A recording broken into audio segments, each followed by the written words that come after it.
में था, लेकिन जब इन्होंने पढ़ा और पढ़ने के बाद जब शिक्षा ग्रहण किए, कहे कि नहीं, ये सब भेदभाव ठीक नहीं है, जो छुआछूत करेगा उसके ऊपर कानूनी कार्रवाई होगी।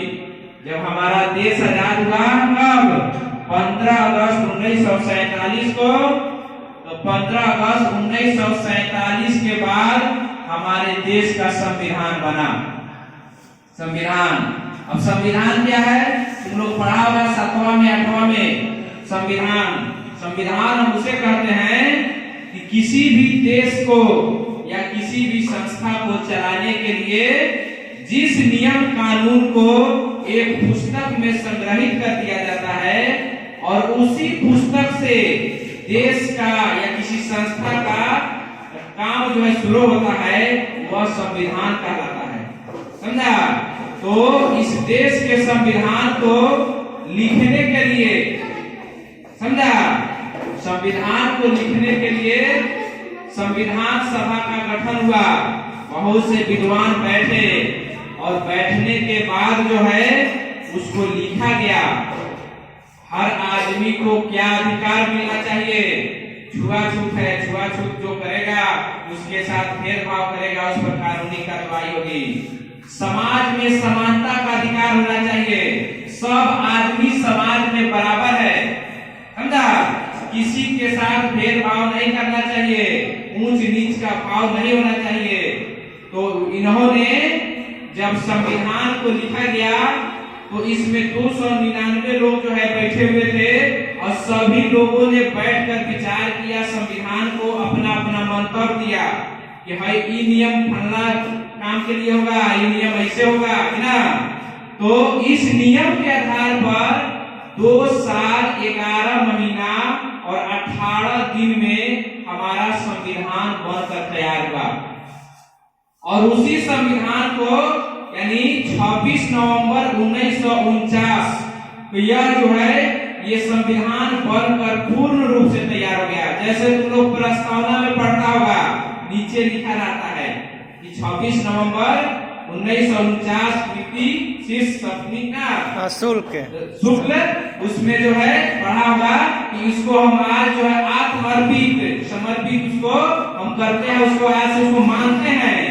और यही संविधान जो है 26 जनवरी 1950 को हमारे देश में लागू हो गया। समझा? तो देश की आजादी के लिए बहुत से विद्वान थे, बहुत से क्रांतिकारी लोग लड़ा, लेकिन संविधान को लिखने के लिए कोई आदमी नहीं चाहता था कि हम अम्बेडकर से माने लिखवाए, क्योंकि अम्बेडकर जब लिख देंगे तो बड़ी जो है सवाल जवाब करेंगे। तो इसलिए लोगों ने कहा कि अम्बेडकर भी कह दो कि वह जो उसको सीरियस ढंग से सजा के और उसमें कमी जो है निकाले। अगर हम लोग अम्बेडकर को बोल देंगे कि कमी निकालने के लिए, तो इस संविधान में से बहुत कमी निकाल देंगे। इसलिए इनको जो है प्रारूप समिति का अध्यक्ष बनाकर, जिसको ड्राफ्टिंग कमेटी कहा जाता है, उसका जो है क्या कहते हैं, उसका अध्यक्ष बनाकर और अम्बेडकर के द्वारा ये देश का संविधान लिखा गया। और जिन लोगों ने इनका विरोध किया था, जिन लोगों ने इनका विरोध किया था, उच्च जाति के लोगों ने, ये नीच जाति का है, तो पहले इन्होंने इनकी शादी जो है अपने जात की कन्या से हुआ, लेकिन बाद में इन्होंने फिर एक दूसरा जब विवाह किया, एक ब्राह्मण कन्या से किया। समझा? तो जब इनमें योग्यता हो गया, गुण हो गया, तो उन लोगों ने जो विरोध इनका कर रहा था, उन लोगों ने भी इनको स्वीकार कर लिया, अपना लिया। और इन्होंने कहा था कि शिक्षा वह शेरनी का दूध है, इसे जो पिएगा वह दहड़ेगा। इसलिए समाज में फैली हुई ऊंचाई और नीचाई को अगर खत्म करना है, ऊंच नीच के भावना को खत्म करना है, तो शिक्षा ग्रहण करो। शिक्षा ग्रहण करने के बाद जो है समाज में आगे बढ़ सकते हो। मान लो कि कोई गांव में आदमी गरीब रहता है, पढ़ लिख लेता है, उसका बेटा कलेक्टर बन जाता है, एसपी बन जाता है, डॉक्टर बन जाता है, इंजीनियर बन जाता है, तो सब लोग उसको समाज में मान सम्मान देता है, उसके पास भी पैसा हो जाता है और सब लोग उसका आदर करना चाहता है, सब लोग उसके दरवाजे पर जाता है।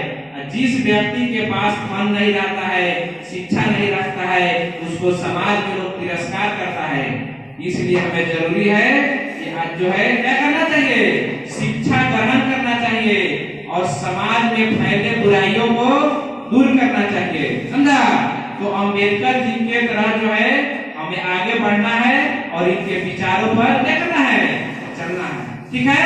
तो ये बाबा साहब भीमराव अम्बेडकर के बारे में इन लोग हम बता दिए ना, तो ये चीज समझो। और आज इनकी जयंती है, इनके जयंती पर हम सभी जो है इनको सादर नमन करते हैं और एक बार बोलते हैं बाबा साहब भीमराव अम्बेडकर अमर रहे, बाबा साहब भीमराव अम्बेडकर अमर रहे, बाबा साहब भीमराव अम्बेडकर अमर रहे।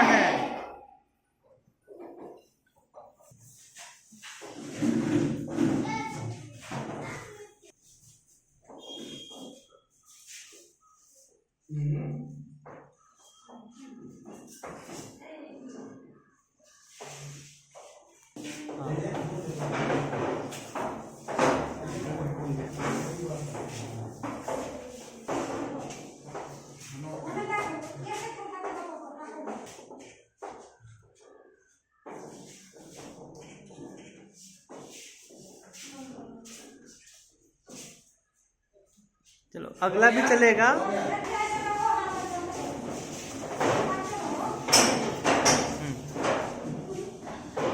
माता राम जी सोची तू बीच में आगे बढ़ा